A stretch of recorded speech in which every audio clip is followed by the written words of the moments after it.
Суроо берерди. Атыңарды, айылыңар тагайтып, анан суроону кыскараак берген аракет кылсаңыздар, анткени эл көп. Биринчи, экинчи, үчүнчү, төртүнчү ушундай эргетебиз. Биринчи микрофон. Ассаламу алейкум рахматуллахи ва баракату. Урматтуу бир туугандар, урматтуу меймандар, урматтуу Сатырнур Кожоев, Алай жерине куш келипсиз. Ооба. Сиздин ар бир келишиңиз өзү биз үчүн чоң жеңиш болуп атат. Өзүңүз айткандай көптөгөн атыңызды айтып койсоңуз, атыңызды. Урматтуу туугандар, микрофонго чыгып эле биринчи атыңыздарды айтыңыздар, айылыңыздарды айтыңыздар. Экелен нерселер. Атыңызды, айылыңызды мен жазып алам бу жерде. Ошо ойдон ушул жерде сакталып калат. Мен тиешелүү органдардан сурап алганыма жеңил болот. 1 жылдан кийинби, 2 жылдан кийинби карап мен эстеп турам муну. Ошон үчүн атыңызды, айылыңызды, андан ашыкча сөздүн кереги жок. Анан проблеманы айта башталам. Мен Гүлчө шаарынын тургуну Аматов Базарбай. Базарбай ака. Ардагер. Атыңарды деле айтып турсаңар. Базарбай, Аматов Базарбай. Болду. Атыңыздарды деле айтып туруңуздар, мага ошо жетет. Ооба. Мына ушул өзүңүз бардык нерсенин баарын мен айтайын дегендердин баарын айттыңыз. Алла разы болсун. Сиздин ар бир келишиңиз өзү биз үчүн чоң жеңишке жеткендей эле болуп атабыз. Сиз өткөн жылы келип, Алемекдатка атабыздын 225 жылдыгын өткөрүп, жакшы өткөрүп берип, өзүңүз келип катышып кеттиңиз. Ошондой эле Гүлчө айылын шаар макамын берип, өзүңүз айткандай 5 миллион, 105 миллион каражат бердиңиз. Ошондой эле жашка мектептерди, бала бакчаларды куруп, анан азыр күбө болуп келген тейлөө борборун дагы ушундай уруксат берип, азыр өзүңүз лентасын кезип, уруксат берип кетип атасыз. Мына ушундай иштердин андан кийинки өзүңүз айткандай олорду кайталап отурбайлы, көп жакшылыктарны дагы беребиз деп атабыз. Биз алайлыктар сизге көп ыраазыбыз. Ыраазбат, дагы иштериңизге ийгилик болсун, ден соолук болсун. Кудайым ушул элди алдыга чыгарып, өзүңүз максат койгон дүйнөлүк өлкөлөрдүн катарынан алдыга өткөрүштү Алла Таала насип кылсын. Рахмат Базарбай. Омин деп бата берген биз келип калды кезеги. Элибиздин акыл сөзү туура экен, бата менен эрге көрөт дегени. Омин деп батабызды берели, бата берген өнүбөссүн дегени. Эл бата өнүбөссүн дегени. Кудай колдоп узук жашап, элди алдыга баштап, жамандыкты көрбөйбүз эли. Омин, амин, Аллаху акбар. Рахмат көңүл. Рахмат. Бу алайлыктар бата менен баштадык го, жакшы, бул жакшы. Эмне проблема айтат экен деп күтүп атсам, жазып алып. Бата менен баштадыңыз. Рахмат ата. Рахмат. Кудай кабыл кылсын батаңызды. Кудай кабыл кылсын батаңызды. Саламатсызбы, Сатырнур Кожоевич. Санариптер боюнча Канатбек атым, жаштардан сүйлөп атам. Санариптериңиз, иштериңиз алып жүргөн переоформлениялер баары жакшы кетип атат.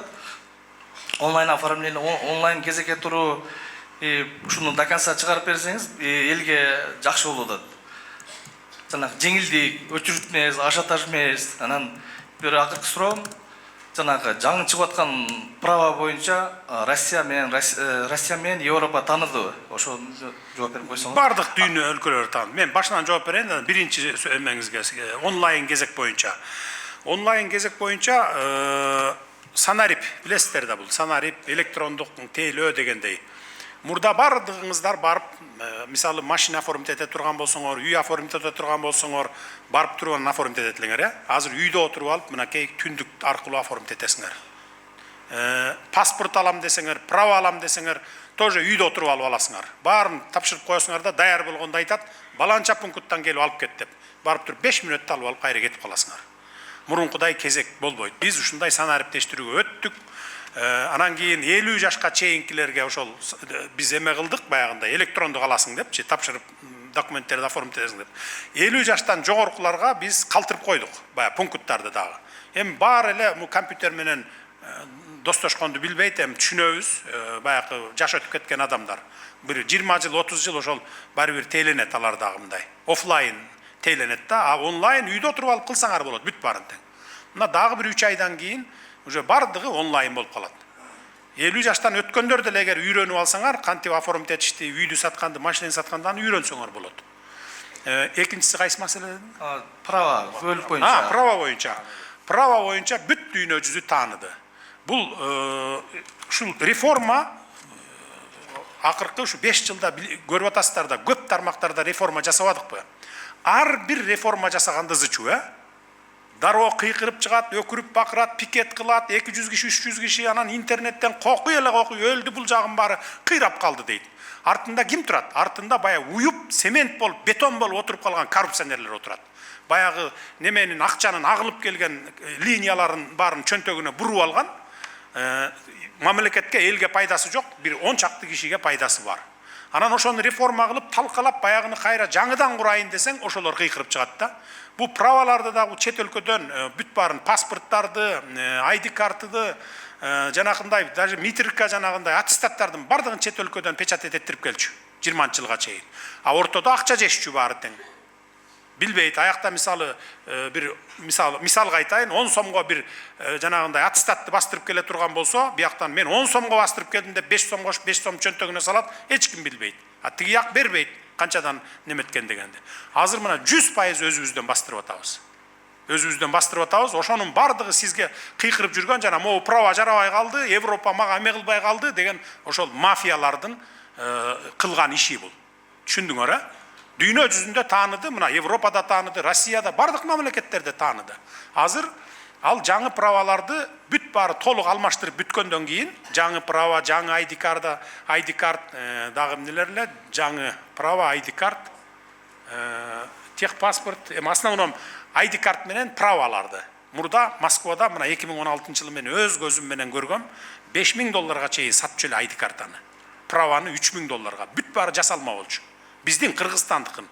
Мына кошуна мамлекеттер аттарын атабай эле коеюн, сатып алып, ошолор менен мен Кыргыздын гражданымын деп айдап жүрчү. Анткени биз ЕАЭСке кирчүбүз дагы анан Кыргыздын граждандарына Орусияда бай полицейскийлер көп эме кылчу эмес. Берки Өзбекстан, Тажикстанга катуу карагандыктан алар ошо сатып алып туруп баягыны ошо менен айдап жүрчү. Азыр да айдап жүрөт мына. Ошон үчүн не кылдык? Бизден өзүбүздөн паспорт чыгара баштадык. Ушунчалык кыйындыкка турду. 2 жыл, 3 жыл күрөштүк ошону менен. Акыр аягында мына өзүбүздөн чыгарып, алмаштыра баштадык. Подделка кылышка мүмкүн эмес азыр. Таптакыр мүмкүн эмес, защитный элементтер абдан көп.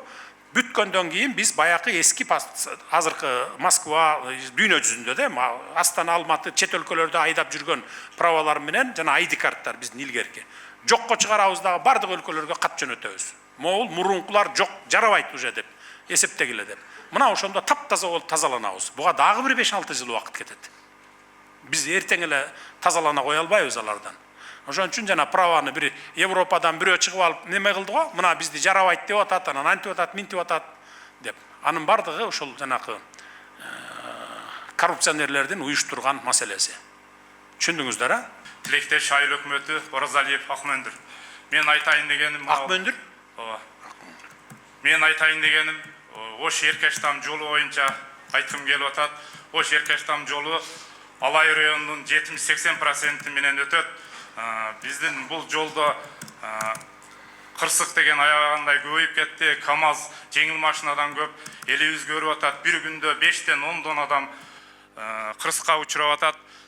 Ушуну көзөмөлүңүзгө алып берсеңиз, бунун чечүүнүн 2 жолу бар деп ойлойм. Мен оюмча, биринчиси Кудай каалап насип кылса 26-жылга 4 тилкели болуп жолубуз кирди. Ошону өзүңүз көзөмөлдөп, 26-жылга канча километр болсо бир узартып, көзөмөлүңүзгө алып берсеңиз, экинчи жолу Ош Гүлчө жолунда Каратай деген айылыбыз бар. Каратай айылы Кара Суу районуна карайт. Ошол жерде КАМАЗдердин стоянкасы бар, анан тараза бар. Ошол жерде пробка күнү түнү, кээде түнү өтө албайсың. КАМАЗдар өтө көбөйүп кетти. Ошол стоянканы мына Алай районубуздагы Сарташка бир кайсы президентибиздин убагында бир жерибиз бар, ошол стоянканы жылдырып берсеңиз, мына бул Каратайдагы пробка жок болот деген ойдобуз.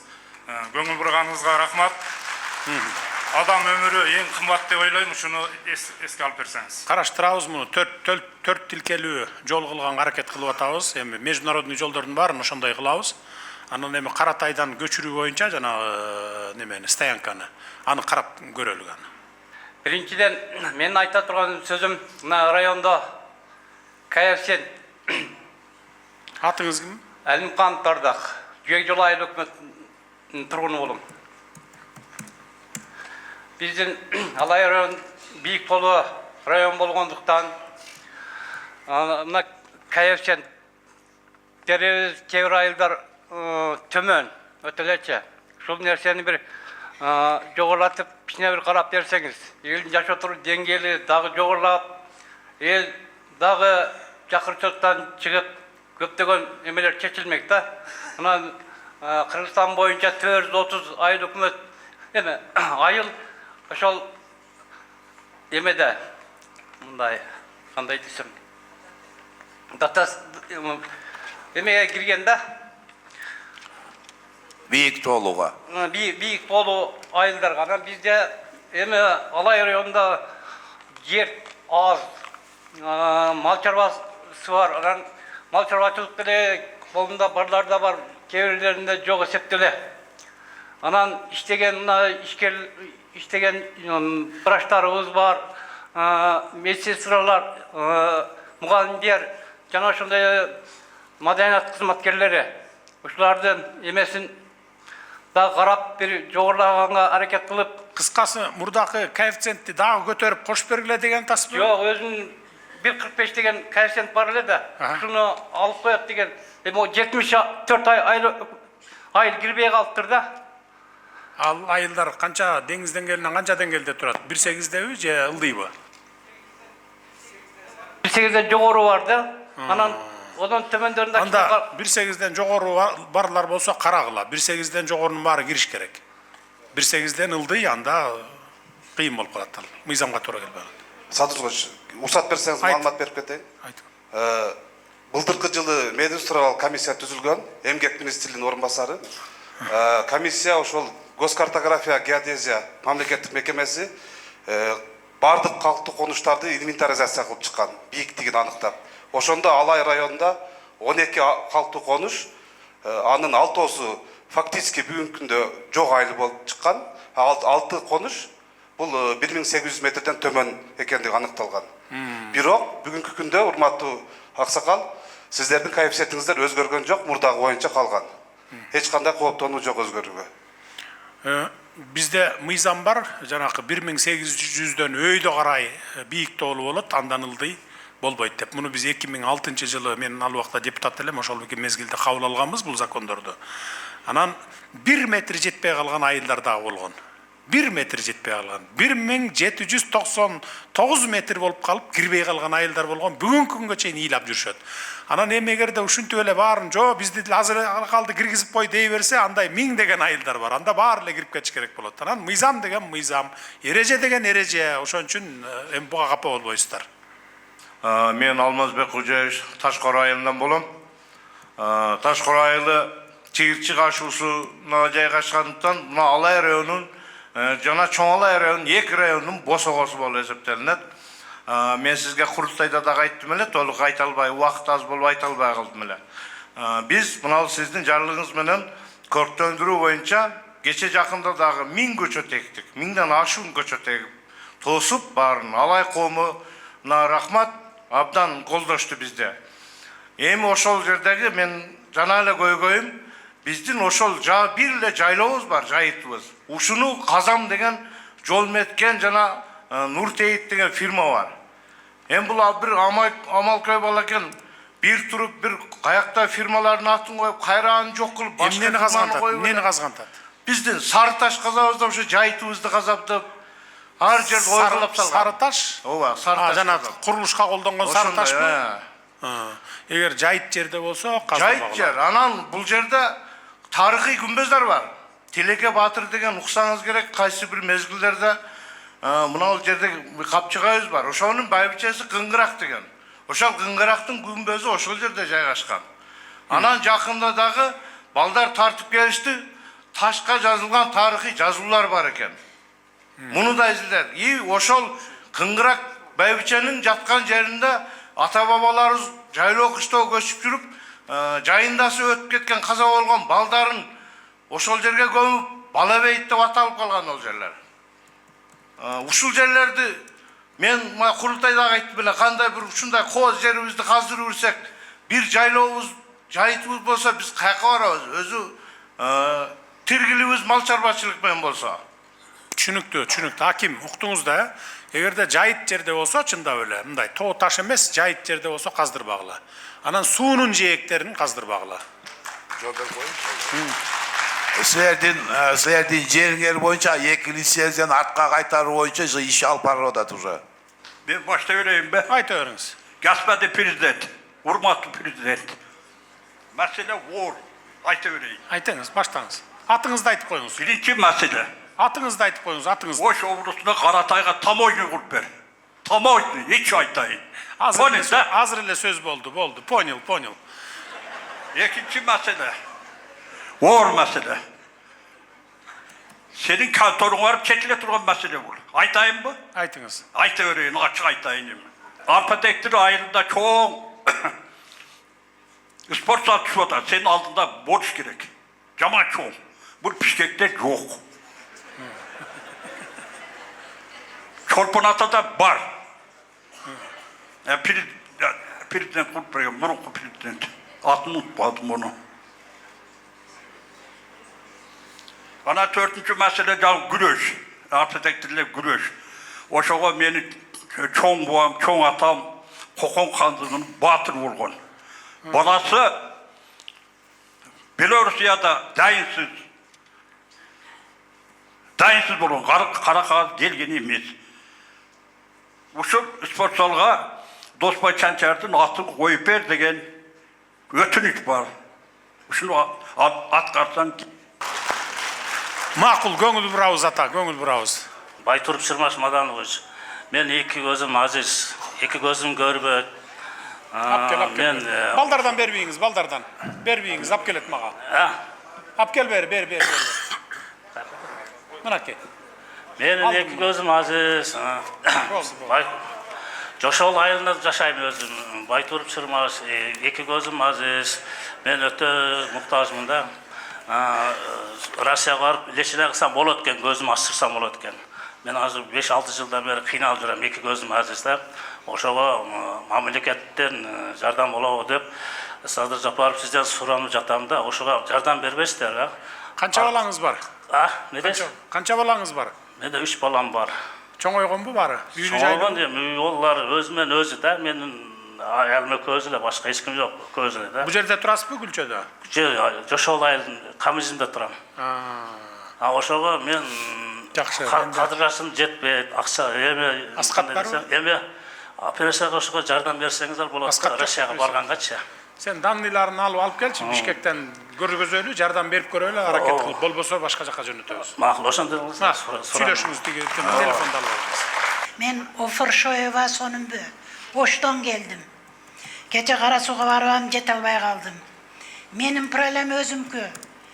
Мен мына жерде Памир трактиде ол Памирлердин али жери сатылып кеткенде, мына жерде Назарбек уулу Самарбек деген жерди чечим чыгарып неметип алган. 10 адамга бөлүп саткан ошону. 2006, 2009, 2010-дорго чейин.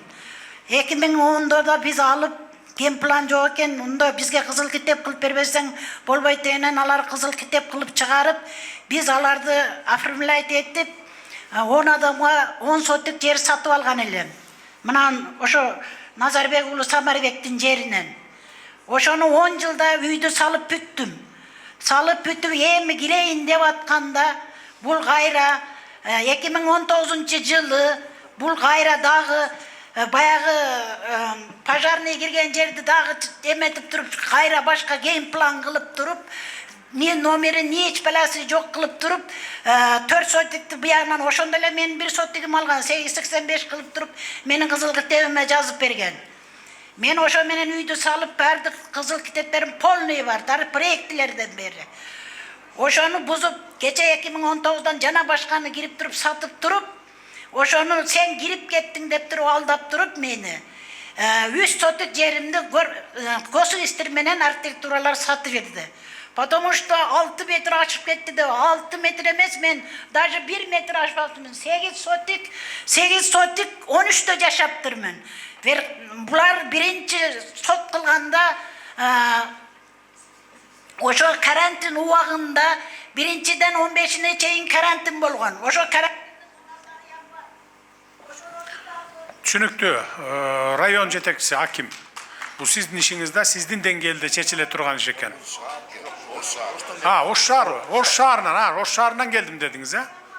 Siz жазып алып туруп тиги Жанар мырзага берип койгула, пусть кабыл алсын, кабыл алып териштирип туруп, анан адилеттүүлүктү ордуна койсун, түшүндүк. Калыстык кылып карап, адилеттүү чечим чыгарып берсин. Түшүнүктүү болду. Жанар мырзага барасыз. Мэрге барасыз, мэрдин кабыл алуусунда болосуз.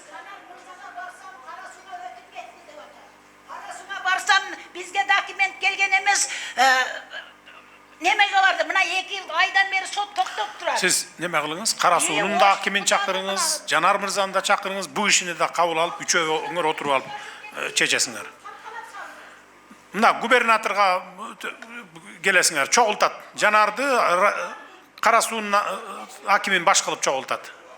Siz de katışasız anda. Men çoğuluş tutup rayonlar geteriminen çakırasınlar. Üçöğün teң çakırıp durup banan keyin. Где-то 16-sında çakırıp neme kılıyorlar.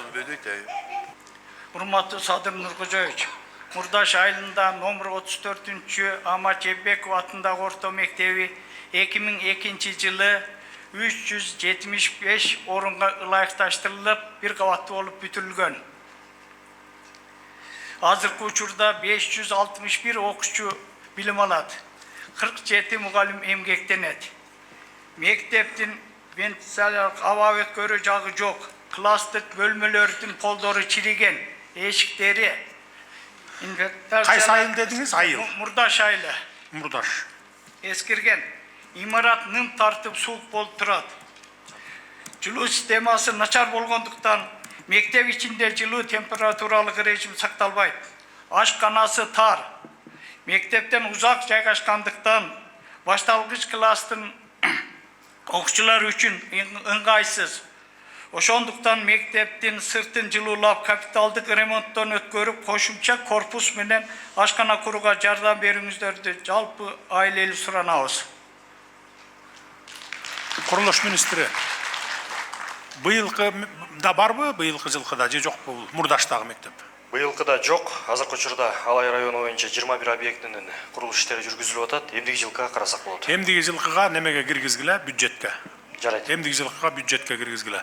Мектептер боюнча мен тапшырма бердим өкмөткө. 60-70 жылдары салынып, баягы аварийный акыбалда турган мектептердин бардыгын 28 жылдын сентябрына чейин бүтүрөсүңөр деп. Жалпы республика боюнча быйыл эмдиги жылы аркы жылы 28 жылы сентябрда эски мектеп деген проблема болбойт. Ну, крайним случае 30 жылга чейин эски мектептер калбайт.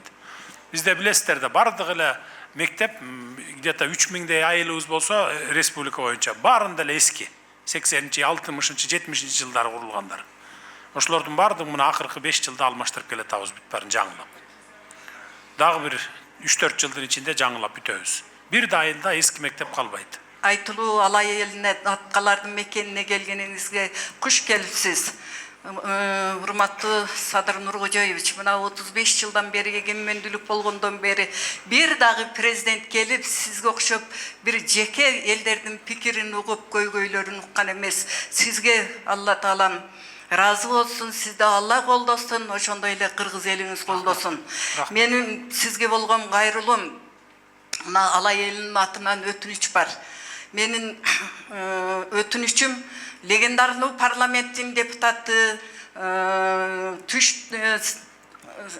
Орто Азия боюнча неме өлкөлөрдү биринчи болуп инициатор болгон, ушу эгемендүүлүктү алганга чоң салымын кошкон легендарлуу парламенттин депутаты Бейиш Аматов боюнча ушу элдердин өтүнүчү бар. Ушул кишинин эмеси эске алынбай, эч жерге коюлбай, ушуга эч нерсе берилбей атат. Ушуга сиздин жеке көзөмөлүңүз керек. Бул кишини өзүңүз билесиз, кандай экени сиздин ана немеңизде турат. Мен мурунку акимге кайрылган элем. Кайрылсам ал ошол өтүп кеткенде немеге митингге барып, элдердин айткан ал киши жөнүндө сүйлөгөн сөздөрүн көрүп, угуп, бул кишиге биз сөзсүз бир неме жердин атын же бир наамын беришибиз керек экен деди эле. Бул Чыңгыз Бапаевич кара сууга которулуп кетип, бул маселе ошо боюнча калып калды. Мен сизден ушу Алай элинин атынан суранып, өтүнүч каттын негизинде суранып, ушул кишиге бир мамлекеттик наам, анан болбосо ушул неме бир жерден ушу кишинин атынан атын коюп берип жагыңызды суранып кетемин. Бул эми киши тарыхта калган, алдын ала бардыгын билип сүйлөп, Олиядай адам эле өз. Сиздин кимиңиз болот? Парламентте дагы ушу Бир тууган агаңыз, Бир тууган агам. Парламентте дагы ушу армия керек дегенде билесиз өзүңүз, бардыгы күлүшкөн. Бул киши Олиядай киши эле. Ушуга бир мамлекеттик наам, анан же болбосо мамлекеттик наам деле бир жерге атын коюп берип жагыңыз. Макул, караштырып көрөбүз. Макул, караштырабыз. Мен баягы курултайга барып көтөрдүм эле. Июнь өлкөсүндө 2010-жылы балам дайынсыз жоголгон деп соцфонд боюнча көтөрдүм эле. Сизге курултайга барам дегенде соцфонд барып, күйөөмө 1000 сом, мага 1000 сом кошуп, бир жылдык 12 000 сомдон төлөп берди дагы, ого чейин тейле карабай койгон. Кече губернаторго рахмат, губернаторго кирип арыздансам, Бактияр Алиевге чейин чыгса бир козголуп койбоду. Ак кар көк музда иштеп күйөөм 20 жыл 6700 зорго пенсия алат. Мен болсо медик болуп иштеп 11 000 зорго, мына баланын айынан оорукчан болуп калдык. Давлениям көтөрүлүп, аз сиз келгичең да отуруп дәричип отурдук. Ушу соцфондду аябай контролуңузга алсаңыз, бизге окшогон энелер ыйлабасын, ошо сиздин карооңузга алып берсеңиз ушуну. Ишиңизде ар дайым бийликтер болсун. Макул, кароoma. Рахмат. Менин атым Көчкөнбаева Света, Курманжан айыл өкмөтүнөн келдим. Менин көйгөйүм эне бала көйгөйү. Менин балам бир урушка катышып эле жок жерден эле камалып кетти. Ошону бир жакшына карап берсеңиз деп келдим эле, атай ушу көйгөйүм менен. Баламы бир сотуна катышып аттым. Бир балам ыйлап ошо жерде айтып атты, мен кайра күйөөмүн тагасынын баласы болот эле. Мен тагыма эмнеге колум тиет, мен колум тийген да эмес десе болбой эле. Бир доказательствосы жок эле менин балам 10 жылга камалып кетти. 3 баласы менен аялы шаарда жашайт эмес. Не болушту эле? Мушташты эле, киши өлдүбү же? Мушташ болуп кетти. Анан бирок ол бала ошо жерде өлгөн эмес, үйүнө барып өлгөн. Белгисиз эмне болуп өлгөнүн. Анан эле келип эле жанында бир досу коргоп мушташканда ошо досу жыгылса ошону көтөрүп, ошентип жүрүп эле менин балам жок жерден эле камалып азыр жатат, ушу Жалал атта 10-чу эмеде. Ички иштер министрлиги барбы бул боюнча силерде маалымат айтып бергилечи? Аялынын дагы ата-энеси ошо балам камалгандан кийин, бир айдан кийин ата-энеси өтүп кетти, келиним. Апасы да атасы да жол кырсыгынан. Ошентип эми келиним дагы оорукчан болуп, иштей албай отурат. 3 баласын менен батирде жашайт. Садыр Нуралович, рұқсат берсеңіз азыр мол жайын тақтайыншы, қайсы жерім екенін барын, маалыматтарым барын. Жай жүріңіз берге тақташал. Bir минутта суралайын да маалыматтарыңыздан. Мен Суранбаева Орозбебе Талдысу айылынан келдим, Памир Алай айыл аймагынан. Биздин көйгөйүбүз бул элдин көйгөйү. Биздин айылыбыз деңиз деңгээлинен 3100 метр бийиктикте жайгашкан. Жалпы эле айыл аймагындагы 5 айыл 3100 метр бийиктикте жайгашкан. Биздин бара турган жолубуз эң биринчи ушул Ош Эркаштан Уна жолунун 168 километринде турат. Талдыгаш ушу. Ошол Талдыгаш ушу жана Катта Талдыгаш ушу 2 ашуудан өтөбүз. Кышта кышыбыз узак 6-7 айга созулат. Ошол жолдон дайыма Кытайдын камаздары эң көп өтөт. Айыл элдери да Такай Чоңалай элинин 35 000 калкы бар Чоңалай эли да ошол жолдон өтөт. Анан ошо жолубуз кышында аябай кыйынчылыкка батабыз. Эл көп кырсыкка кабылат. Ошол себептен ошол Талдыгаш ушуна тоннел ачып берип жагын сунуштайбыз. Кыскача эле айтып койбойт белеңиз. Экинчи маселе. Бул маселе каралып атат. Талдыкка 7-8 километр болот экен. Муну келечекте туннел курабыз. Туннел ачабыз. Экинчи маселе биздин ошо Памир Алай аймагыбызда 5 айыл турат, 5 айылдын элинин көпчүлүгү жеке жер тилкесин алуу үчүн көп арыздарды берип келатышат. 600-700ге чейин жакын жарандардын арызы бар. Ошол жарандарга жерди бериш үчүн биздин жерибиз суат жери болуп калган. Ошол суат жерин трансформациядан өткөрүп, кайрак же жайыт жерге өткөрүп бере жагын сурайбыз. Неге тиги сугат жерди кайрак жерге өткөзөбүз? Берчи микрофон.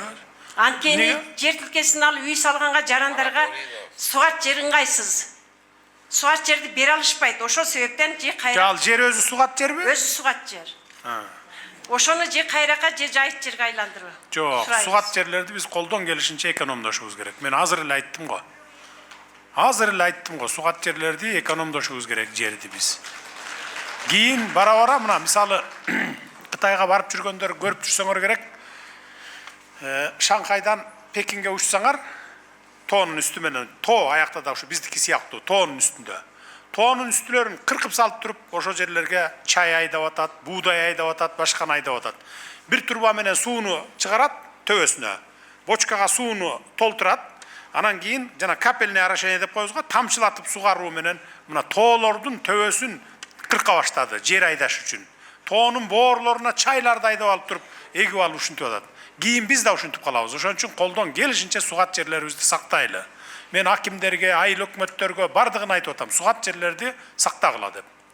Жер бирдеме салып ийбегиле, үй салганга бербегиле, имарат куруп ийбегиле деп ошондой кылып атабыз да. Шаардын тегереги болсо, анда болот эле. Айыл жерлерде сугат жерлерге колдон келишинче тийбегиле.